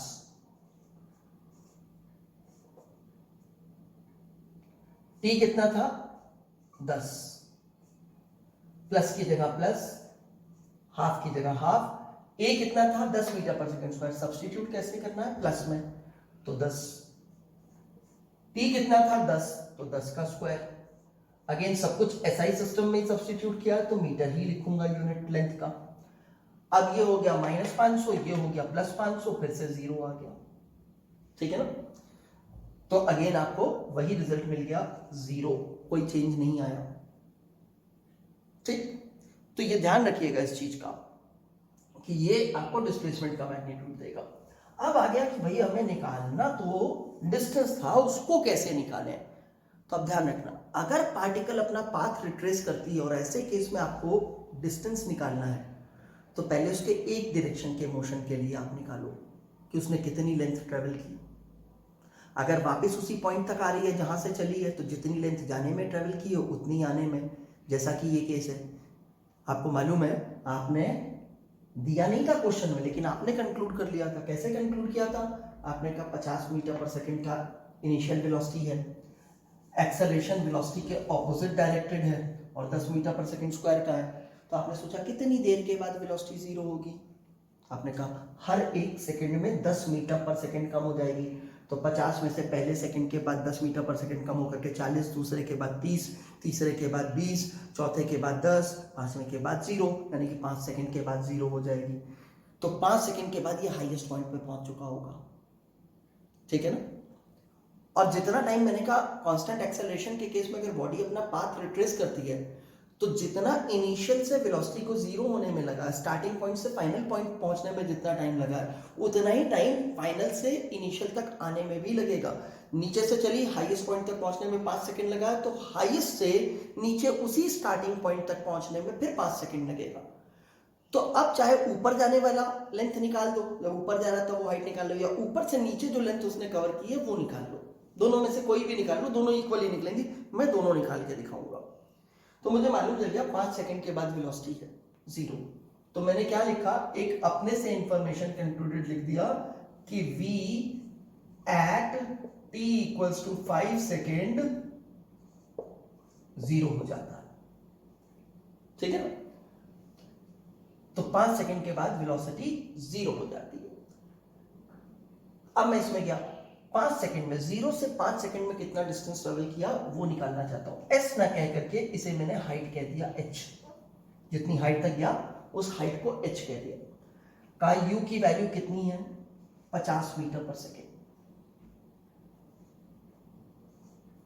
t की वैल्यू कितनी है 10 दी थी, लेकिन मैं सिर्फ ऊपर तक जाने का टाइम ले रहा हूं और मुझे मालूम चल चुका है, कंक्लूड कर चुका हूं कि 5 सेकंड है, तो मैं 5 ही रखूंगा। यहां पे मैंने 5 सेकंड रख दिया प्लस हाफ अपनी जगह। एक ही जगह कितना लिखूंगा, वैल्यू दी गई है 10 मीटर पर सेकंड स्क्वायर, लेकिन ये दोनों डायरेक्शन ऑपोजिट हैं। इसको आप प्लस में लिख चुके हो तो इसको माइनस में लिखोगे, तो इसे मैंने माइनस में लिख दिया -10। टाइम अगेन आपको लिखना है तो 5 लिखना था, 5 का स्क्वायर किया 25। तो यहां से h इक्वल्स टू ये हो गया 250, इसके बाद मीटर भी लिख देता हूं, ऐसा यूनिट में तो मीटर ही रहेगा। ये हो गया 250, यहाँ पे इसको 2 से कैंसिल किया मैंने, -5 आ गया, -5 को इससे मल्टीप्लाई किया 25 से, -125 आ गया, -125।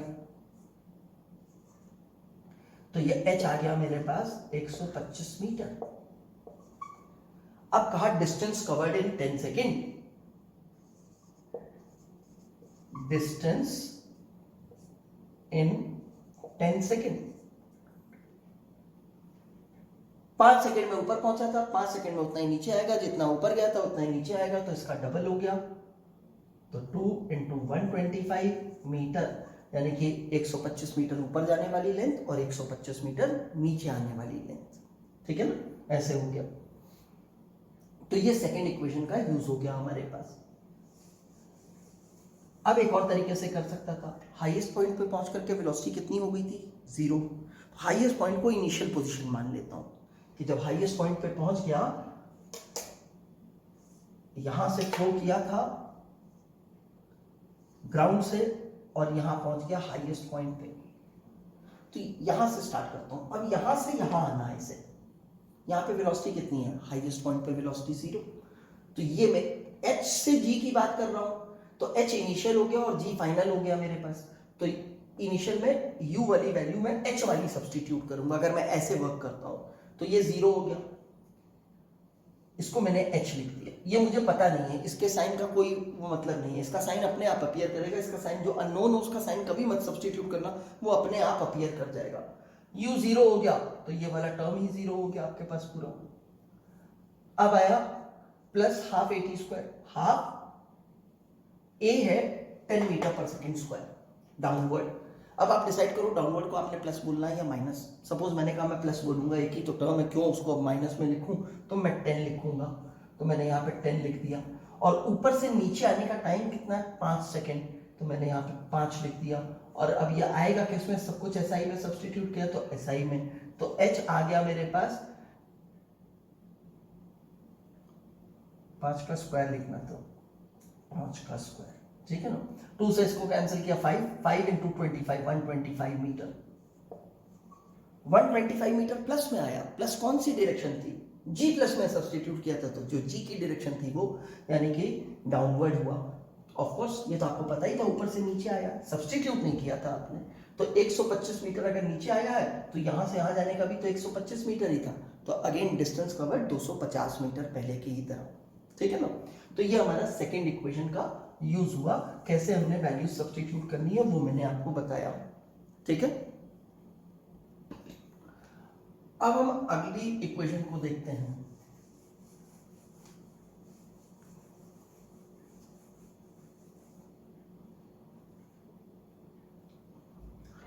अगली इक्वेशन है हमारे पास v square equals to u square plus 2as। अगर इसी इक्वेशन को वेक्टर फॉर्म में बात करें तो क्या है, v वेक्टर का square equals to u vector का स्क्वायर इक्वल्स टू, अब a एक्सेलरेशन होता है, s डिस्प्लेसमेंट होती है, दोनों वेक्टर, दो वेक्टर प्रेजेंट है, डॉट प्रोडक्ट या क्रॉस प्रोडक्ट क्या लेना होगा अभी मालूम चल जाएगा। किसी वेक्टर का स्क्वायर करते हैं तो मतलब क्या होता है, उसके मैग्नीट्यूड का स्क्वायर, वेक्टर का खुद के साथ डॉट प्रोडक्ट हो जाता है। अगर आप ऐसे करते हो कि वेक्टर a का स्क्वायर, तो इसका मतलब होता है vector a dot vector a, इसका मीनिंग होता है a के मैग्नीट्यूड का स्क्वायर, तो इसका मतलब है ये स्केलर टर्म हो जाएगा। सिमिलरली ये भी स्केलर टर्म हो जाएगा। तो अगर ये दोनों स्केलर हो गए तो फिर इस रिजल्ट को भी स्केलर होना चाहिए, तो ये हो गया 2a vector dot s vector. अब दो वेक्टर के जब हम डॉट प्रोडक्ट करेंगे तो इतनी चीज का रिजल्ट क्या होगा हमारे पास, a s cos theta. Theta की दो ही पॉसिबल वैल्यूज हैं, एक मोशन इस डायरेक्शन में हो रहा है, एक्सेलरेशन भी इसी डायरेक्शन में है, तो a और s के बीच का एंगल जीरो हो गया, यानी कि थीटा जीरो हो जाएगा। दूसरा, मोशन तो इधर हो रहा है लेकिन एक्सेलरेशन इधर प्रेजेंट है, यानी कि दोनों ऑपोजिटली डायरेक्टेड है, तो यही थीटा कितना हो जाएगा, 180 डिग्री। cos जीरो हुआ तो 1 हो जाएगा, तो यानी कि 2as आ गया आपके पास एज इट इज। 180 डिग्री हुआ तो -1 आया तो -2as आ जाएगा, ये साइन आपके पास माइनस में हो जाएगा। टर्म्स आपको सारे क्लियर ही हैं, ये इंस्टेंटेनियस वेलोसिटी का स्क्वायर, ये इनिशियल वेलोसिटी का स्क्वायर, ये एक्सेलरेशन, ये displacement, this is not distance, ठीक है ना। तो ये फॉर्मूला तो एज इट इज हो गया आपके पास। इसके बाद और फॉर्मूला देखते हैं हम।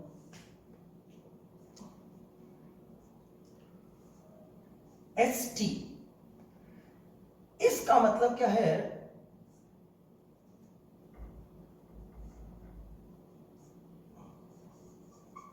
Length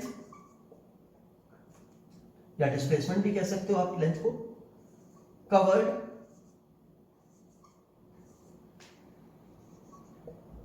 in टीएथ second. अब ये टीएथ सेकेंड क्या होता है, जैसे कहूं 5वें सेकेंड में कवर्ड लेंथ, 5वें सेकेंड की डिस्प्लेसमेंट, 10वें सेकेंड की डिस्प्लेसमेंट, 9वें सेकेंड की डिस्प्लेसमेंट, तो ये 9th सेकेंड हो गया टीएथ सेकेंड, ठीक है ना।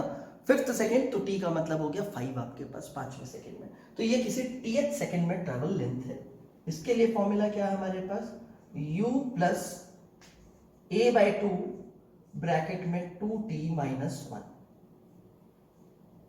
ठीक है। ST equals to u plus a/2 2t-1। अगर 5वें सेकेंड में कह रहा होगा तो इस t की जगह 5 लिखना है, 7वें सेकेंड में कह रहा होगा तो इस t की जगह 7 लिखना है, 10th सेकेंड में कह रहा होगा तो यहाँ t की जगह 10 लिखना है। और अब आपको u का पता है क्या है, a का पता है क्या है, साइन कैसे लगाने हैं वो भी आपको पता है। अगर u की डायरेक्शन और a की डायरेक्शन सेम है तो फिर एक को पॉजिटिव लिखोगे तो दूसरे को भी पॉजिटिव लिखोगे, और अगर ऑपोजिट है तो u को पॉजिटिव लिख रहे हो तो a को नेगेटिव, u को नेगेटिव लिख रहे हो तो a को पॉजिटिव लिखोगे, ठीक है ना। ये हमारे पास यहाँ पे आ गया एक फॉर्मूला और, टीएथ सेकेंड में कवर्ड डिस्टेंस, ठीक है ना। तो ये चौथी इक्वेशन हो गई, again valid only for constant acceleration. ये सब के सब मैं बार बार बोल रहा हूँ, आपको ध्यान रखिएगा कि कोई क्वेश्चन ऐसा आता है जिसमें एक्सेलरेशन कांस्टेंट नहीं होती तो उसमें ये फॉर्मूले लगाने की कोशिश मत कीजिएगा। ये सिर्फ उन्हीं कंडीशंस के लिए है जिसमें एक्सेलरेशन कांस्टेंट होगा, और एक्सेलरेशन कांस्टेंट होने के लिए मैग्नीट्यूड और डायरेक्शन एक्सेलरेशन के दोनों ही नहीं बदलने चाहिए, ठीक है ना, तभी के लिए रहेगा आपके पास। तो चलिए एक और फॉर्मूला देख लेते हैं, या जैसे एक क्वेश्चन इसके ऊपर छोटा सा करके देख लेते हैं, सिंपल सा क्वेश्चन।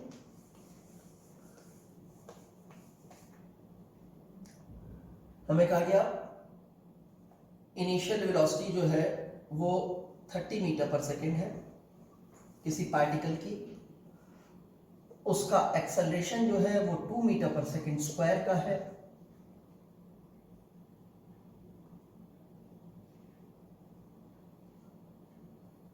ठीक है, ये मान लो वेक्टर में लिख देता हूं, ये ईस्ट में है और ये आपको कहा गया वेस्ट में है। ठीक है, डायरेक्शन के साथ दे दिया मैंने। लाइन तो एक ही है, ईस्ट वेस्ट को ज्वाइन करने वाली लाइन तो एक ही हो गई। इधर ईस्ट मार्क कर दूंगा तो इधर वेस्ट मार्क हो जाएगा, लाइन तो एक ही हो गई, दोनों ऑपोजिटली डायरेक्टेड हो गए। तो इसका मतलब अगर ईस्ट को पॉजिटिव लिखोगे तो वेस्ट को नेगेटिव, वेस्ट को पॉजिटिव लिखोगे तो ईस्ट को नेगेटिव। उससे कहता है फाइंड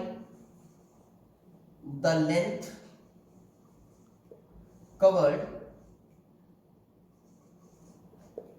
इन 11th सेकेंड। 11वें सेकेंड में उसने कितनी लेंथ कवर की वो निकाल दो। तो ठीक है, 10th सेकेंड के लिए पूछ रहा है, ये फॉर्मूला एप्लीकेबल है, तो इसे S11 लिख दिया, यानी कि 11th सेकेंड के लिए। इसका कोई साइन नहीं लिखा, मुझे पता ही नहीं तो मैं लिखूंगा क्या।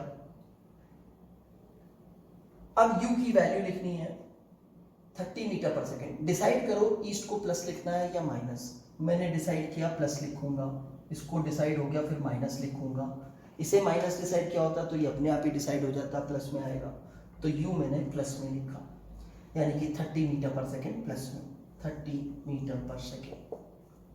प्लस का साइन अपनी जगह, a की वैल्यू माइनस में लिखनी पड़ेगी, तो -2 metre per second square.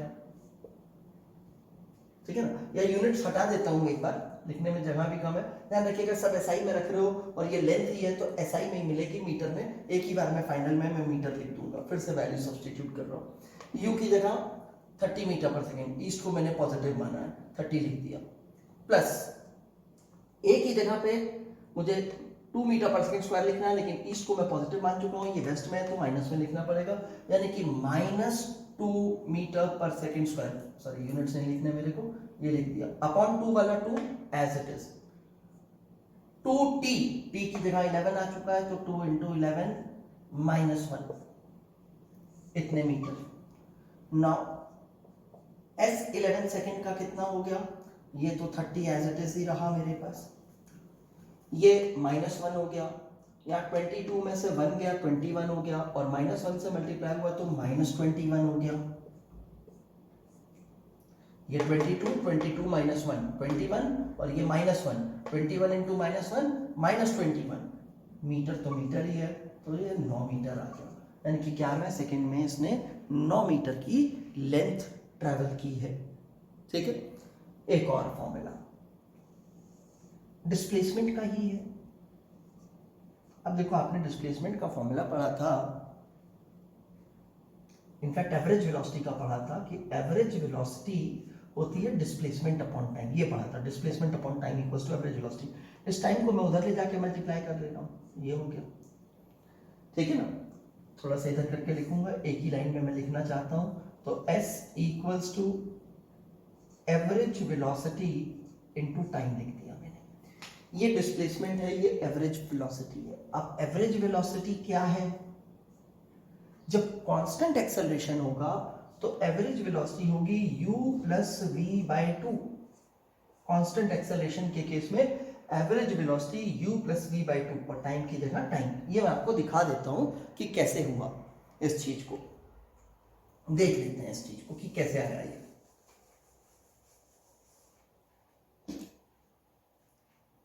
v average equals to total displacement upon time taken, basic definition. Constant acceleration के केस में डिस्प्लेसमेंट ut + ½ at², तो ut + ½ at² नीचे t। v average equals to, ऊपर t कॉमन लिया, u + ½ at × t upon t, ये t cancel out. अब देखो यहां से इस 80 को सब्जेक्ट बनाओ तो 80 क्या मिलेगा, इस u को उधर ले जाओ तो यहां से मुझे मिल जाता है 80 = v - u। तो मैं इस 80 की जगह v - u लिख देता हूं, u plus v minus u upon 2, ये हाफ नीचे 2 लिख दिया, जैसे यहां लिख सकता था 2 वैसे, और 80 की जगह मैंने v माइनस u लिख दिया। v average equals to LCM लिया, या इसे को 2 से मल्टीप्लाई किया, 2 से डिवाइड किया इसे, तो अब एलसीएम 2 ही हो गया मेरे पास, ये 2 लिख दिया।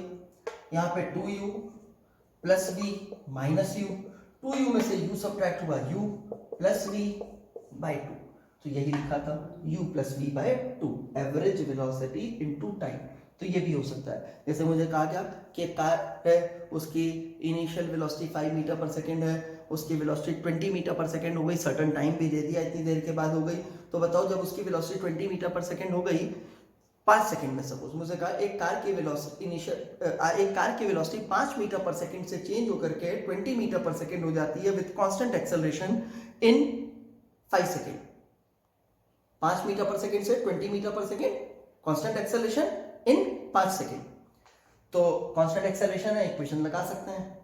इनिशियल कितना हो गया u 5 metre per second, final कितना हो गया 20 मीटर पर सेकंड, तो u की जगह 5 मीटर पर सेकंड, v की जगह 20 metre per second by 2, t दिया था 5 सेकेंड, तो 5 सेकेंड प्लेस कर दो, तो कितनी लेंथ ट्रेवल की है उसने, कितनी डिस्प्लेसमेंट हुई, हमसे ये पूछा था। हमसे कहा गया a car having initial velocity 5 meter per second has a constant acceleration. Find the displacement of the car in which its velocity changes from 5 meter per second to 20 meter per second. तो 5 metre per second से 20 metre per second होने में जितना time लगा उसमें उसकी displacement 5 second लगे, आपको बताया गया कि उसकी वेलोसिटी 5 सेकेंड में। अब तो एक्सेलरेशन फाइंड करने की जरूरत नहीं है, u दिया था 5, ये दिया था 20, तो 5 प्लस 20 25, 25 बाई 2, t आपको दिया था 5 सेकेंड, 5 सेकेंड रखा, सिंप्लीफाई करो, आंसर हो गया आपका। ये हमारे पास ये बेसिक फॉर्मूले हो गए हमारे पास जो हमें रखने हैं। मैंने आपको सारे फॉर्मूले एक्सप्लेन कर दिए हैं, अच्छे से वीडियो देखो, साफ सुथरा काम करो, अपनी वर्किंग असाइनमेंट मिलेगी आपको, उसको नीट एंड टाइडी तरीके से वर्कआउट करो। जो क्वेश्चंस आपके नहीं लगते हैं वो डाउट के लिए मेरे पास भेजो, अपना वर्क भी सबमिट करो और डाउट के लिए भेजो। दूसरा, आप मेरे पास तो काम सबमिट करोगे ही करोगे, शैलेंद्र सर को आप अटेंडेंस वाले उस पर अपना नाम, क्लास, सेक्शन, जैसे आप 11th मेडिकल अल्फा में हो तो आप लिखोगे, और मान लो आपका नाम जो है मोहन है तो मोहन 11th मेडिकल अल्फा, ठीक है ना। नीचे फिजिक्स होमवर्क डेटेड, आज की डेट, सबमिटेड, आज का होमवर्क आपने सबमिट कर दिया। नहीं किया तो not submitted because of so and so reason and will submit by इतना टाइम टुमारो। ये आप शैलेंद्र को भेजोगे, ये आपका रिकॉर्ड बनेगा डेली का कि आपने क्या किया, क्या मेरे पास तो आप भेजोगे। अब मैं कह रहा था कि आपके जो डाउट प्रॉब्लम आएंगे वो मुझे भेजो।